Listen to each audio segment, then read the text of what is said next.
Hello and welcome to another One Funnel Away challenge summary video. We are at week 4, mission number 1, the 3 types of traffic. My name is Rauchenwald, and in this video I'm going to summarize or provide you with additional information to what you learned today in week 4, mission 1 of Clickfunnels One Funnel Away challenge. Now, if you haven't signed up yet for the challenge, now is your chance. In the description down below you will find a link that will take you to my offer page, which means you will get bonuses valued at up to $16,000 on top when you sign up for the challenge. Now, that said, let's talk about the 3 types of traffic, which I constantly forget how they are named. They are actually traffic you control, traffic you earn, and traffic you own. So the traffic you control is your paid ads, for example. This is traffic you control. It's actually traffic you buy.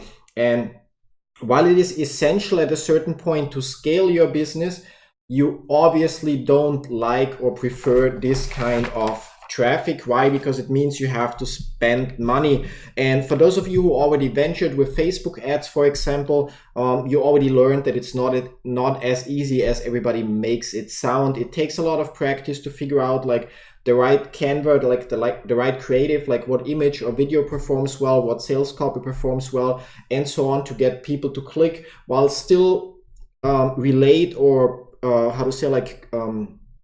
transfer the same message that you then continue on in your funnel. That's really something.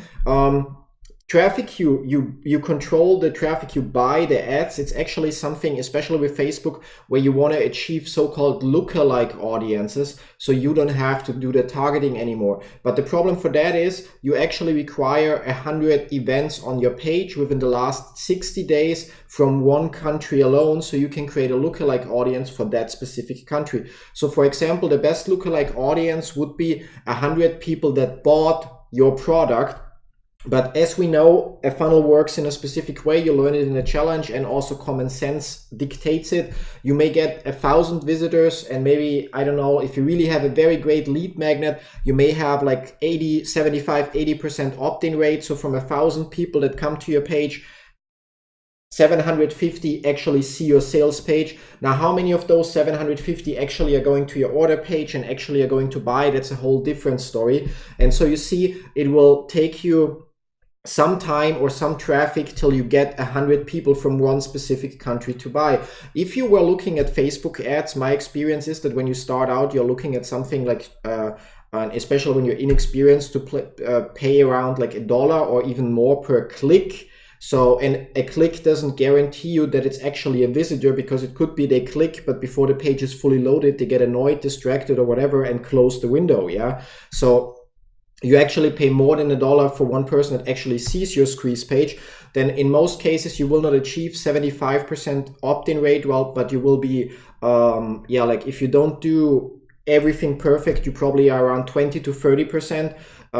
If you have a great offer and it has a lot of value and your ad is really great, you may be around 50%.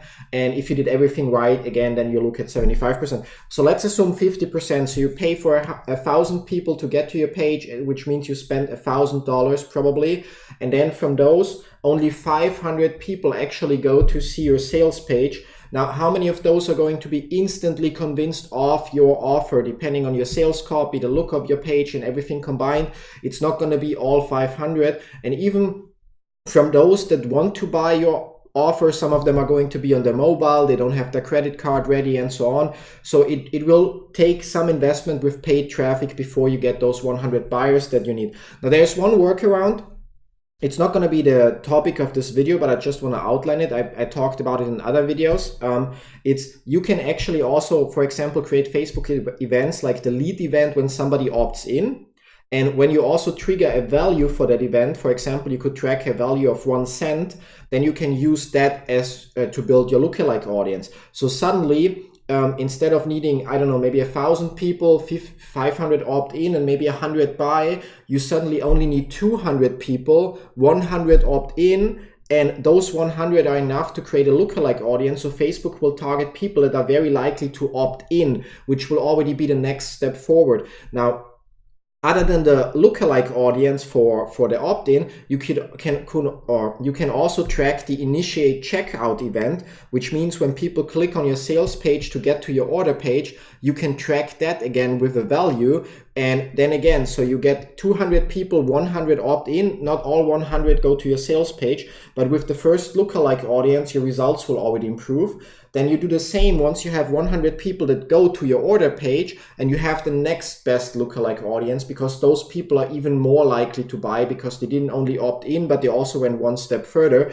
And this way you don't have to wait the whole time till you actually have the 100 buyers, but you can already build your lookalike audience earlier, which means you can build it cheaper. Now, before you have your lookalike audience, it's a little bit tricky because you need to get the targeting right yourself. And even with lookalike audiences, there is also then a different story. But again, this video is not about Facebook ads solely. With the traffic you control, there are also other ways to do paid advertising, and you should consider them.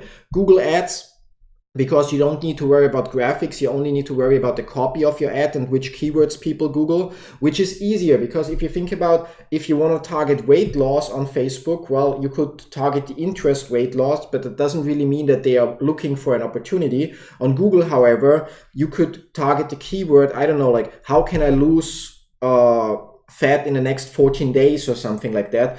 This is a keyword a person would likely enter that is currently looking for the solution, which means if you look at it from this perspective, when you show someone on Facebook your advertising, they're not on Facebook to get sold. They're on Facebook to browse, and you just happen to show them your ads. When you show them the ads on Google for the right keyword, they are actually looking for a solution. They may not be looking for a paid solution, but they are looking for a solution, so they're more likely to buy. And again, you don't have to worry about creating a video, about interest targeting and all of that, so it's actually easier, and you should actually probably start with that. Now, the biggest benefit is if your Facebook pixel is already in place, it will still count the opt-in event, the initiate checkout event, and the purchase event. So you can use Google Ads to then start straight away with lookalike audience on your Facebook ads, which will improve the results there. Now, another great channel that is totally underrated is YouTube advertising. On YouTube, you notice ads that you see in the beginning of the video that you can skip. And the beauty about those ads is you only pay when people watch more than 30 seconds of the ad, or if the ad is shorter than 30 seconds, they watch the whole advertising, or if they interact with the advertising. So you don't pay for all those people that immediately hit the skip button. You don't pay for people that watch 15 seconds and then skip it. You only pay for people that show at least 30 seconds of interest, which is really, really great, because it means you can show your ad to a lot of people and only pay when they're really interested in. Just like with Google, where you only pay when people click on your ad, on YouTube you also only pay when they interact with your ad. Whereas on Facebook, in most cases, especially when you try to optimize for a certain event, like for a purchase event or sign up event, you will pay for impressions. You will pay for showing your ad to people. It really is an essential difference. Now, there are other platforms. You can run paid ads on Instagram. Instagram anyway from Facebook, but I mean on Pinterest. So you could create a Pinterest account, you could start creating some pins, and when you see one performs very well, you just throw some money at it so it performs even better. You can advertise on Quora. You can pretty much advertise almost everywhere. You can look into Bing advertising, because it's underrated, because most people focus on Facebook and Google advertising. You can you can look into Yahoo advertising. Just because all those other search engines are smaller than Google doesn't mean that they don't have hundreds of thousands of searches every day, or millions of searches every day, that can drive you traffic, probably cheaper than the big competitors do. So that's about the traffic you control, the traffic you buy, the ads. It's crucial later when you want to scale up your funnel. Initially, yes, if you want to save time, and you have enough money to burn, then start straight away with paid ads. Either hire an agency to do the job for us, or try figuring it out yourself. Now, the next thing is the traffic you earn. It's social media. This would be, for example, when you set up your Facebook profile funnel. If you ever saw my Facebook profile, you see it's working like a funnel. It leads you either to my group or to whatever offer I'm currently focused on promoting. And so you can then just be active in groups where your target audience is. And some people, when you help them, when you comment, when you create engaging posts, they will check out your profile, and some of them will click on your links and so on. This is a great way to provide or create traffic when you have more time than money. Now, there's another way, and that's really the way you need to go. I'm also going to put a video up in the corner right here. So you can check out the other video I made about this topic. It's building your own Facebook group. I talked about it quite often in the last couple of weeks, because it also took me some time to realize the power of a Facebook group.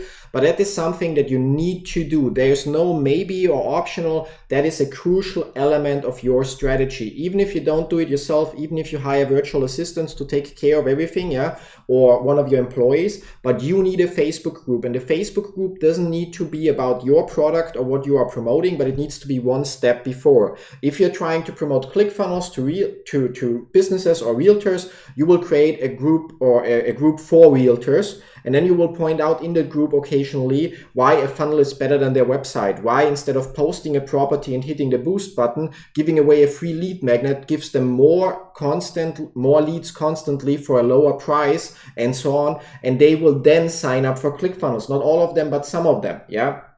And when it comes to Facebook group, you basically look at, when you do it right, you will have an engaged pool of people that you know are your target audience. And when you do it right, that will be a group of people that will want to buy from you. And that's the really great thing. And there, the beauty of it, you don't have to figure it out on your own. Now that you're close to the end of the Clickfunnels One Funnel Away challenge, you should actually go ahead and sign up for the One Group Away challenge. Like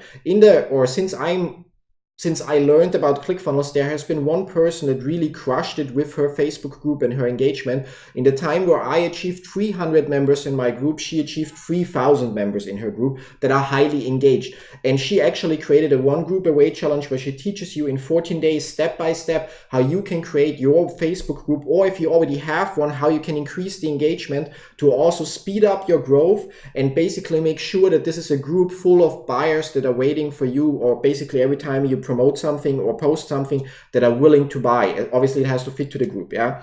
And you'll find a link to that also in the description down below.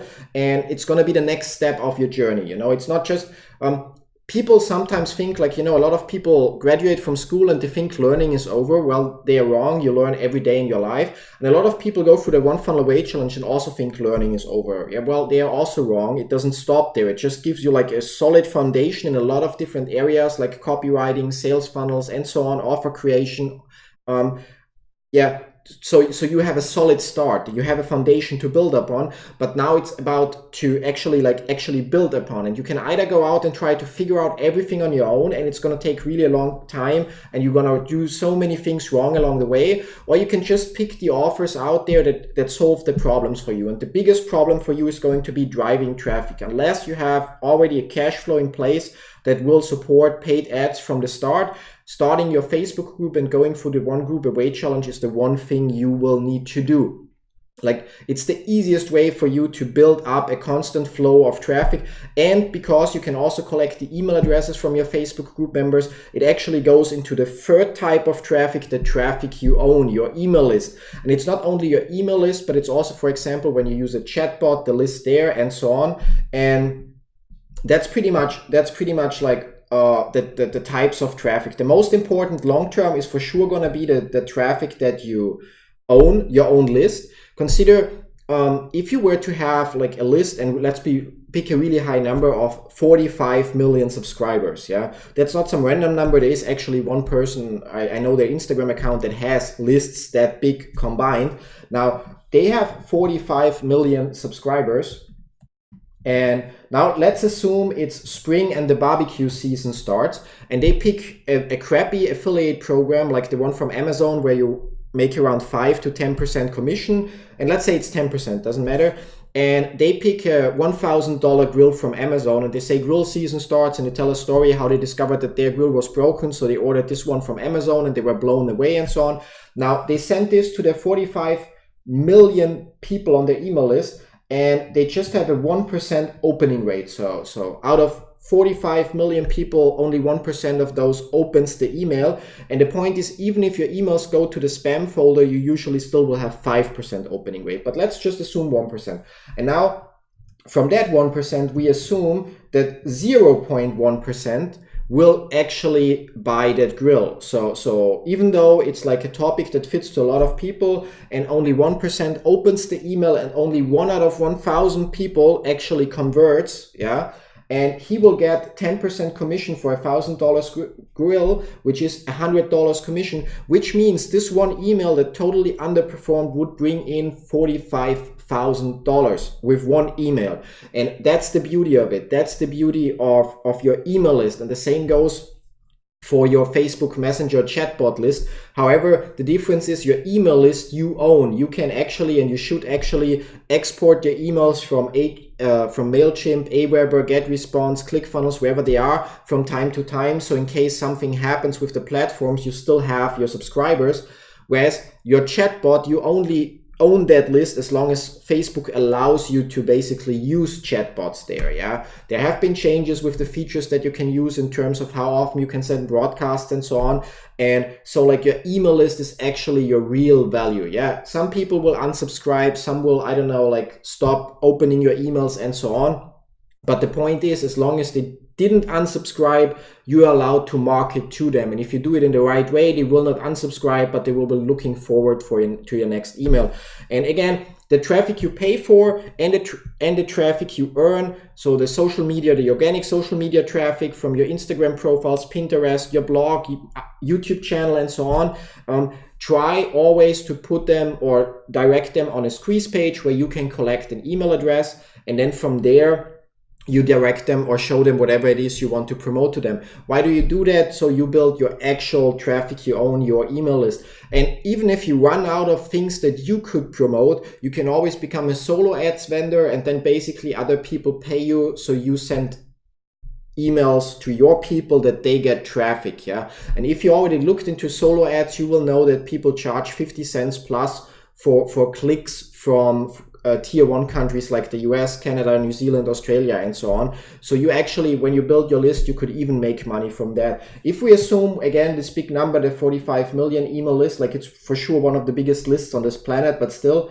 and we say only 10% of that 4.5 million is a tier 1 list. If that person were to sell that as solo ads, yeah, obviously you need to have buyers, yeah, but by the point he got enough buyers to send one email to each person of the list or create one click from each person of the list, there would have been already $2 million revenue from this list. Yeah. So you see, when you grow your list, even if you have only 1,000 people on your list, and even if you have crappy opening rates of 5% or something like that, you still have a list, you still can reach people. It's just about figuring out the right message so they click on the CTA, on the click to action in your emails, and go to buy whatever it is you're offering them. Yeah. So that's pretty much it for today. Yeah. Again, like focus or make a decision, like figure out like what do you have more right now, time or money. If you have more money, well then go for the paid ads straight away, and I'm really more money, not just a little more money, yeah. And so you basically already put everything on autopilot with your ads. If you have more time, on the other hand, well then sign up for the One Group Away challenge. Again, the link is down in the description below, and start building the traffic you earn based on social media, based on your activity there. And actually it's also traffic you own. The group on Facebook is definitely traffic you own, because again, you also build your email list this way. As said, that's it for today. If you have any questions about any of that, leave a comment down below. And if you took anything positive away from the video, make sure to give it a thumbs up and to hit the subscribe button right here so you don't miss any future content. Have a great day. See you tomorrow with another challenge summary video. Till then, bye-bye. Thank you for watching this video. If it provided you with any value whatsoever, don't forget to like it by hitting that thumbs up button down below. And also, to ensure you don't miss out any future content, go ahead right now and click on the subscribe button down below. Now, last but not least, the only thing left for you to do is actually pick which of the following 2 videos you want to see next, and I'll see you there.